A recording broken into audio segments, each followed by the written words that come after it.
Today, we're jumping into a story that, honestly, sounds more like a political thriller than a dry history lesson. It's a tale of soft power, sheer persistence, and the kind of strategic maneuvering that literally carved a new state onto the map of India. So let's just start with this question. When you hear something like that, what pops into your head? Secret missions, daring rebellions? Chances are the careful, painstaking formation of a state isn't the first thing you think of. But the story we're getting into today is exactly that, a masterpiece of strategy and will, and one of the most overlooked diplomatic wins of its time. So, where does our story kick off? Well, it doesn't start with a bang, but with a political arrangement that was just fundamentally broken.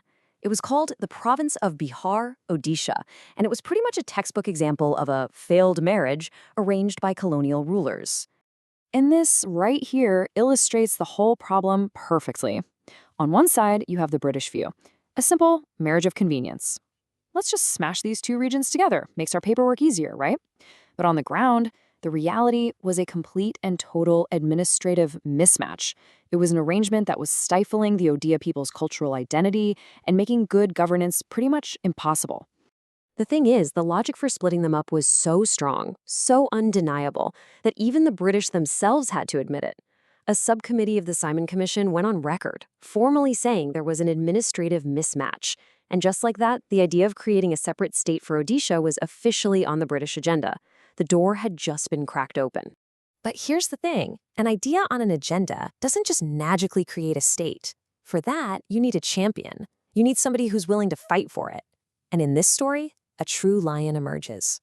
So let me introduce you to Maharaja Krishnachandra Gajapati.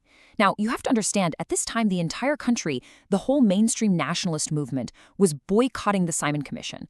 But he took a totally different path, a more pragmatic one. He saw an opportunity where everybody else saw an illegitimate process. He decided to engage, to actually make his case for statehood directly. This made him a really unique and, as we'll see, an incredibly determined figure. Okay, so fast forward to the 1930s. The struggle has now moved all the way to London, to the Round Table Conferences. And this is where you really see the scale of the challenge he was facing. I mean, the agenda was packed with these huge, monumental issues for all of India. And in the middle of all of these giant debates, you have the Maharaja, basically the solitary voice, the only advocate there for Odia statehood. He knew the danger. If he didn't fight for the details, for the right borders, this new state would be so economically weak, it would be, as he put it, dead on arrival. So with a challenge that big, how does one man even get his voice heard? Well, he didn't raise an army. He waged a diplomatic war. And honestly, it was a complete masterclass in the art of soft power. He launched this really brilliant two-pronged campaign, and get this, he funded a lot of it out of his own pocket. First, he went after their minds. He authored and handed out these powerful pamphlets that made the clear, logical case for a separate province. Second, he built relationships.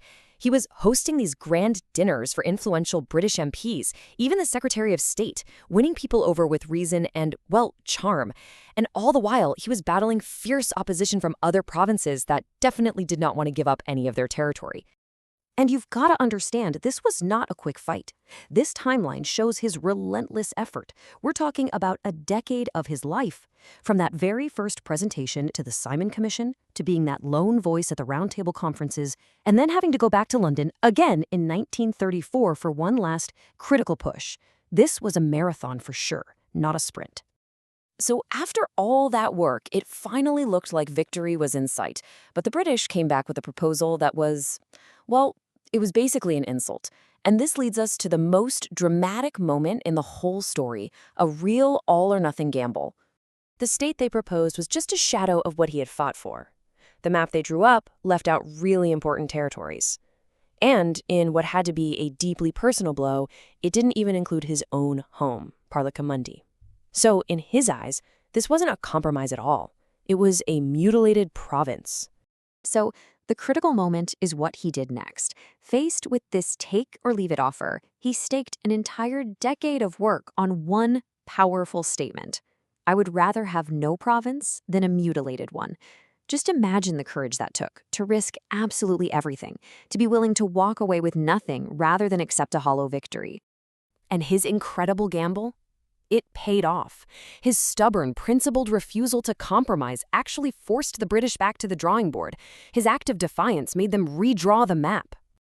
And all of that led to this one historic date, April 1st, 1936, the day his decade-long diplomatic campaign, his personal investment, and his unshakable vision all came together in a stunning conclusion. And this is why this story is so much bigger than just one region. This wasn't just another province being created. Odisha was formed as the very first linguistic state in India, a state created because of the common language its people spoke. This set a hugely powerful precedent, one that would end up shaping the map of modern India for decades to come. Which kind of leaves us with a final thought. The story of Maharaja Krishnachandra Gajapati is this powerful reminder that sometimes history isn't just made by mass movements, but by the relentless, quiet diplomacy and unwavering vision of one person. It really makes you wonder, doesn't it? How many other crucial histories like this are just hidden away, waiting to be found in the fine print of the past?